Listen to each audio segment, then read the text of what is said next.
Hey everyone, this is Richard Wayland, owner and broker of the Imagination Brokerage. I am thrilled and honored to be sitting here today with Lateek Shabazz, the mayor of East Cleveland. We are just, really excited to be here with you, sir. We're going to talk about his background. He actually was a real estate man before getting into teaching and then politics. We're going to talk a little bit about his political career, some of the unique issues and challenges that he's facing here in East Cleveland, but also some of the incredible opportunities. And, we're going to work on that together. We're going to try to fix up this community and, create a win-win opportunity for everybody. So, Mayor Shabazz, it's a real pleasure. My pleasure. My pleasure for you guys to even consider us. Yeah, awesome. Thank you.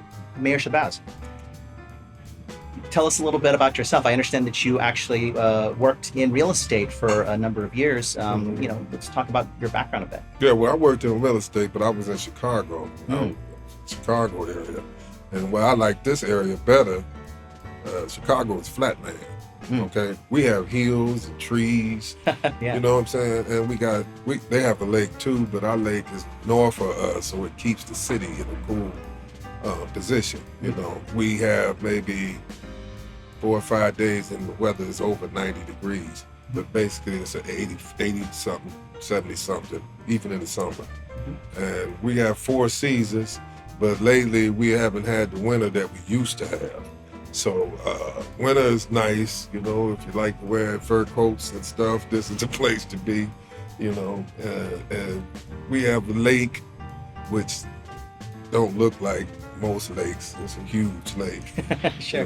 But it's where people entertain themselves. They fish, ride, have boats, yachts and stuff. But this is a place that you need people with new ideas, bringing new ideas here. And it's perfect. And if you work at home, it's perfect. This is a beautiful place to build apartment buildings that you can rent out at Airbnb, because sooner or later, if you're in Texas, Florida, California, the weather's going to be tremendously hot, and you want to come in where you can enjoy yourself. This is the perfect place for that, And we need people from the summertime to come here and enjoy our seasons. And the rent and mortgages here are very cheap compared to California. Very. That you can have twice the amount of home that you have here than what you would have in California. And we welcome you, and welcome you come here with some new ideas. And East Cleveland is a 3-mile area. So I kind of like tall buildings, so we can get a lot of tax money. Sure. Sure, absolutely. But this is a perfect place for families, single family homes, because they build it downtown, but there's no trees downtown. You need to be where trees is at. We have plenty of trees because kids, they grow taller when they get fresh air, sunlight. You put them in a cramped environment, they don't grow to their full potential. You know what I'm saying? Sure. Now, I understand. So, you've been with the community. You were from East Cleveland originally, right? And then you moved there, and then moved here. Yeah. I moved to Canada and then I moved back to Chicago. But I was raised here, went to school here. But I went off to college. I went somewhere else. Okay. All right. And I stayed 28 years. And the housing industry, I had a mortgage company and furniture stores. Oh, wow. And so when the economy got bad, hey man, I couldn't make nobody buying furniture, they wasn't buying mortgages. Yeah. So at least I came back here. I was teaching school, so What were you teaching? I could teach anything by my sub though, but they keep me long term because I made kids progress on the brain. Sure. I'm not a teacher. My degrees is in economics and business. But it makes me a better teacher. Sure. Yeah. Of course. Yeah. Well, and I find that experiencing that economic crash of the a decade ago, that definitely gives you a perspective into how to turn things around, how to fix things, or you're able to recognize when things are getting bad. You know what I mean? I feel like, a lot of agents that just got into the industry over the last few years, a lot of investors, whatever, they've only ever seen things kind of go up.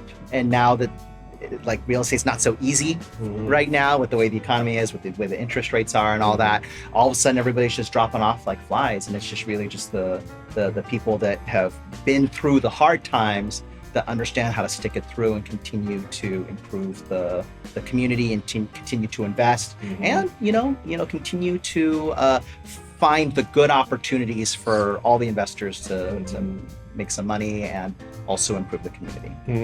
Why don't you talk a little bit about, specifically, like, let's talk about kind of like businesses and like kind of the commercial district of East Cleveland. So I've driven up and down Euclid at this point. Again, this is my first time here. I've only been here for a few days. Okay. Why don't you kind of give me sort of like an inside peek of your perspective on like, what's it like to open up a business in East Cleveland? Are there good opportunities right now? Like, where are the opportunities? Kind of talk a little bit about that. Well, East Cleveland is great opportunity to open up business because we need a little bit of everything. Sure. Cleveland suffered from the steel mills and manufacturing went down in the 70s. So I remember our population was 800,000. Now it's around 300,000, 390, something like that. So a whole city has left here.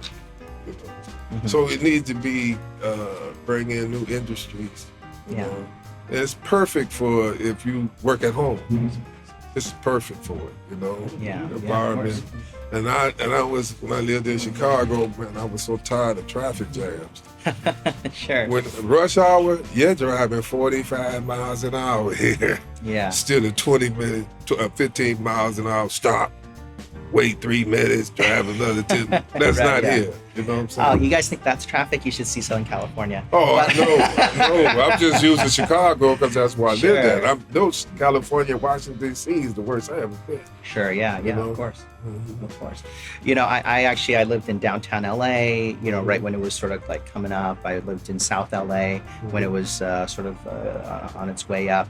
I feel like sometimes an outsider perspective, because like the last thing I want is for people to think that I'm just some outsider that's in here trying to like, shake up their town. And like, I want to make it clear I'm not involved in the politics here at all. I don't want to, not endorsing anybody or any course of action. I just want to make sure that, I kind of give myself and kind of the people that follow me as much information as possible on what are the opportunities here. Is this a good place to invest or not? Is this a safe place to invest or not? Is it a place where, the leaders and the community are really actively trying to improve it quickly? Or is it something that's going to stay stagnant for the long term? I was wondering if you kind of talk to me a little bit about that. Like I say, after the steel mills closed, the city lost a lot of population. But they do very well when they leave here because this is a hard working environment and you learn how to work hard here, So when you go to someplace else, it's kind of soft to us, I mean, really, we do very successful. People from the Cleveland area are very successful when they go to other places because they have that hard working attitude. Yeah. And when we go to California, y'all kind of laid back, cool. Well, we're gonna be working. Sure. You know what I'm saying? So it'd be a nice place to open up a business. This is working. Like, we are in a mayor's office. There's stuff going on inside, outside, down the hall. People coming in and out. Like this is not a quiet little podcast studio right now. But this is what the people want to see. They want to see behind the scenes. They want to see you working. Yeah, I'm working. This is, like I say, we hard workers here. Absolutely. I think that where there's low property values, some people say there's like, oh well, that means that there's not as much business opportunity. I say that is actually fertile ground for entrepreneurship, right? Like, if I know that I can rent a spot for a few $100 a month and just do whatever I want to there, like all of a sudden, like that leaves room for artists, entrepreneurs, creators of all different kinds to just sort of, use their own paintbrush and transform that neighborhood to their liking because it's an affordable risk that they can take. You know what I mean? Like, there's like even a basic retail space in back in Orange County probably starts around $5,000 a month.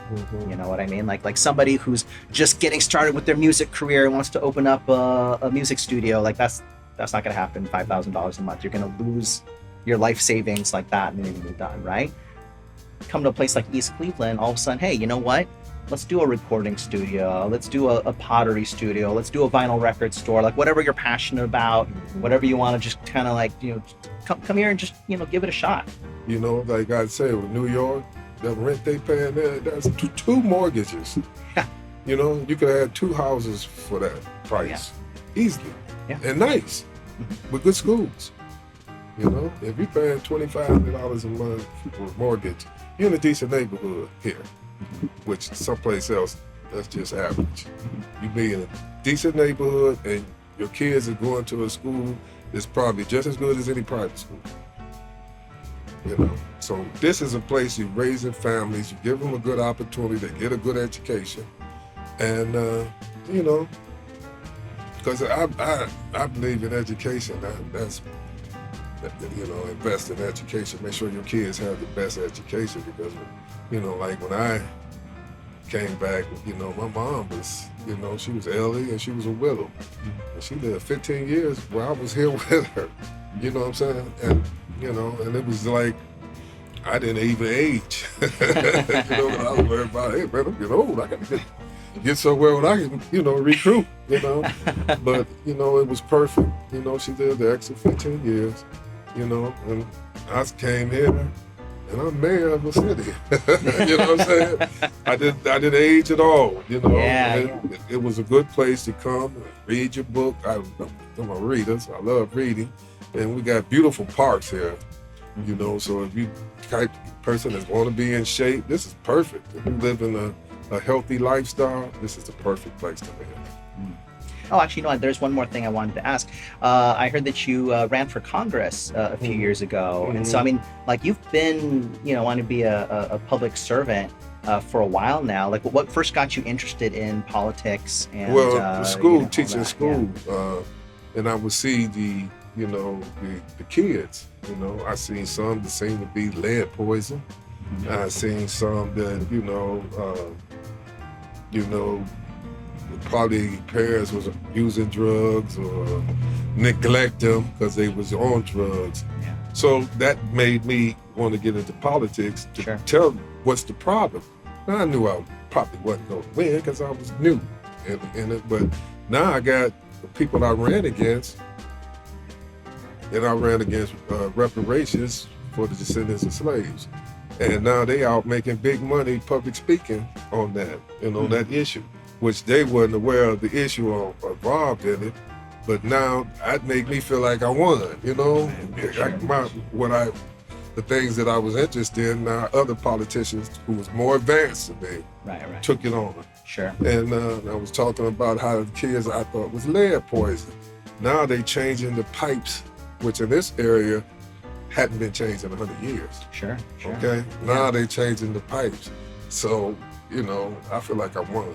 Yeah, exactly. I didn't win the election, but I got you know, that's the game of politics, right? Like sometimes you get up there, you're the underdog, your chances of winning are 1 in a million. But you know what? When you deliver a message that resonates with people, other leaders see that and they'll pick it up and run with it too. Right. And you know what? Those types of ideas, they don't just like stay in silence forever, right? If it's a good idea and you keep coming up with them and you've got a good heart and you're trying to make things better for people, they'll see that. They'll keep you know, like sooner or later they'll realize the source of those ideas and that message. When did you get elected to city council? Okay. December 22.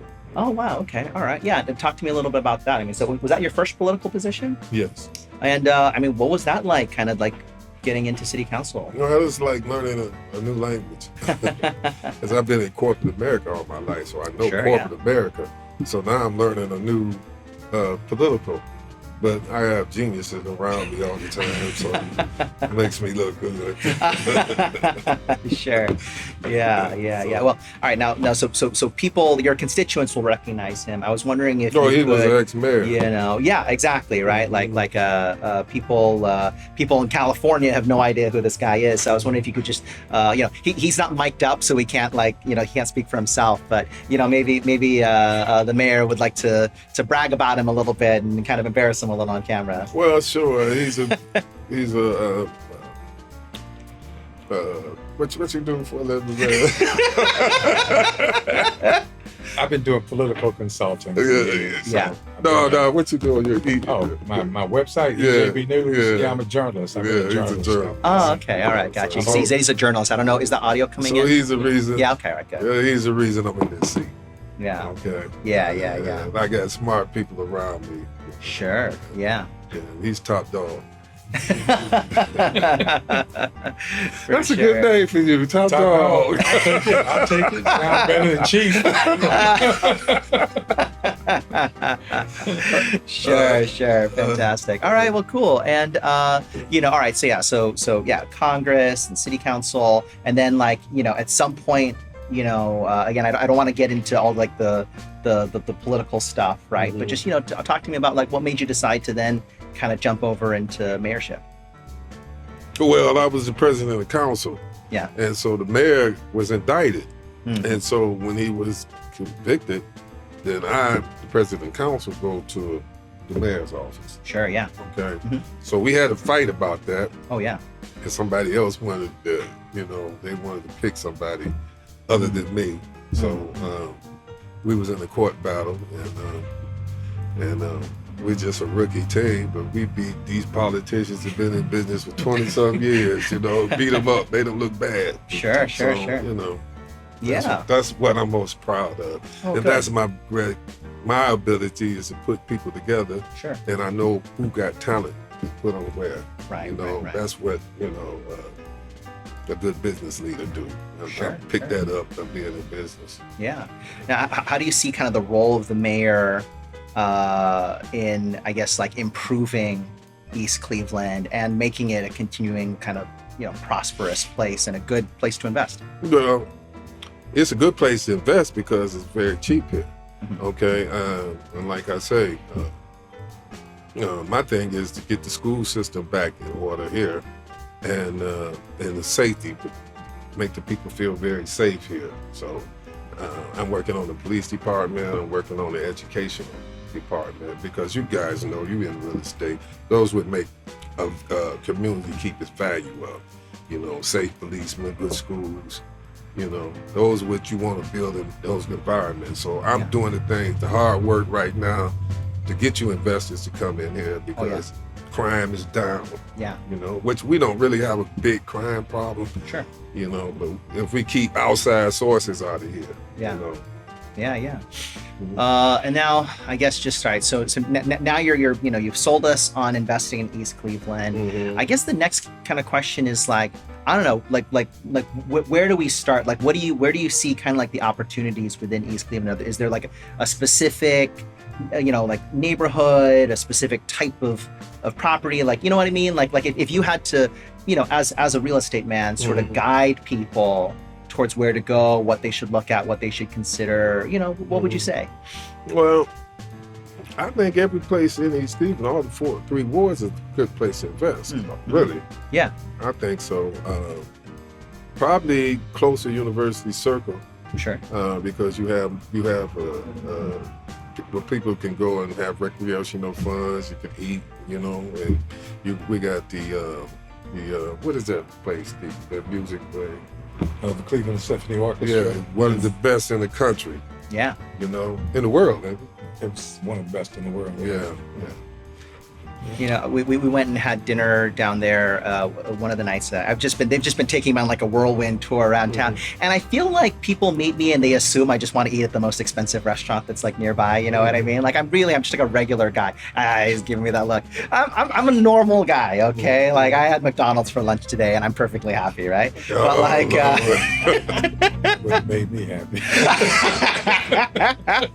We need more vegan restaurants. I'm on the vegan trip. You're vegan vegan too? Yeah. All right. We got two You see what I'm saying, man? We growing in numbers. It was tough. Oh, you're a vegan. Vegan restaurant. I'm sort of vegan. I eat Yeah. vegan like 3-4 times, but I don't eat anything, maybe fish, when I do eat protein. Sure. Okay. All right. No, I got you. Yeah. You eat vegan, vegetarian a lot of the time, and then, just a little bit. That's probably a good balanced diet, So that's you heard it here first. Invest anywhere in East Cleveland, particularly in vegan restaurants. Oh, right? you make a killing, I'm telling you, man. Because there's so many of us changing, and there's not enough vegan restaurants. Yeah. And it's a lot of us changing. Of course. What neighborhood do you live in? And I live in the 3rd ward. Yeah. Of course, I can live somewhere else, but this is where my heart is at. Yeah, of course. Yeah. Tell us about because I don't know what I've heard about. There's 3 wards. I don't really know exactly what that means. What makes the 3rd ward, what it is? Well, I've been knowing the people since as a senior citizens there. I've been knowing them when they was in their 20s and 30s. So I've been keeping abreast with them all these years. And so they my heart, because they helped raise us, They call my mom, your son down here, doing this and doing that. And, and when you grow up and you learn, you be like, I can't stand her. She call my mom. But once you grow up and stuff, you thank her for doing that because you could have easily did something stupid, Sure. Yeah. So that's the kind of environment it was. And plus my mom was like everybody's mom, And people, the I was driving, they say, thank you for raising us. And I was like, how do you raise them? I ain't never seen them. But if some senior citizens with a kind word or, pass out candy to the kids, they remember that, And that's the kind of person she really was. Absolutely. All right. Well, I don't want to take up too much of your time. Again, you're busy. I see there's people peeking their heads in trying to get your attention. I'm not turning down money for my community. Because I want to know. We talked about what kind of tax money we bringing in. Sure. Because that's what you sell to a mayor. That's what I got to have. People coming in paying taxes for homes. Yeah. To keep this city rolling. And the thing about it is that these policemen and firemen are making so much money that you have to have expensive homes. Because they're making $30 an hour and a $180,000 home ain't gonna do it. Yeah. You know what I'm saying? So that's why homes is going up all over because people get bigger money. Sure. You got to pay salaries. Sure. And that's one of the big considerations, right? Sometimes people get worried that, hey, is a smaller city, is there really enough, employment to really drive growth, right? Is there population growth that's going to be able to come here for the jobs, right? And, first I'd say just to contextualize it, East Cleveland is a smaller town kind of within like a bigger metropolitan area, but there's lots of other little cities around here that are all kind of dealing with the same issues. How do you see all these little cities sort of coordinating and working with each other to kind of mutually solve each other's problems? Well, they do. They work. One thing I can say about it, Cleveland Heights have always been, we always played sports against their kids. It was always a rival. Sure. And then in both places that we have a lot of guys in the NFL. We have a school in Cleveland, just a little west of us, west of us. Got 30 kids in the NFL. That's unreal. Made 30 millionaires come from the hood. Yeah. So, I'm a big fan of his. I'm like, man, I ain't got no movie about you. Yeah. Y'all know Spike Lee. Tell him to come here, man. He got a lot of material here. He can make movies. When the Knicks win. Huh? Sure. Oh, that's what he come here? Yeah, of course. He gonna be waiting. He gonna be up there forever, man. He's an old man now. Yeah. What the age, ain't He's about 5 years younger. Oh, is he? Yeah, I think he was born in 58 or something like that. Well, cool. I said I'll let you get back to work. So again, thank you all for joining us. I'm sitting here with the Mayor, Lateek Shabazz, of East Cleveland. And, you know, we've had some great conversation today about like what makes East Cleveland great, what makes it special, what makes it a huge opportunity for artists, entrepreneurs, and investors. They've got, you know, big plans, you know, so really, really excited and honored that you've given me this time here today. And real pleasure meeting you, sir. It is, and it's a pleasure for you guys to consider us investing. Okay. Awesome. Thank you. Thank you. Thanks.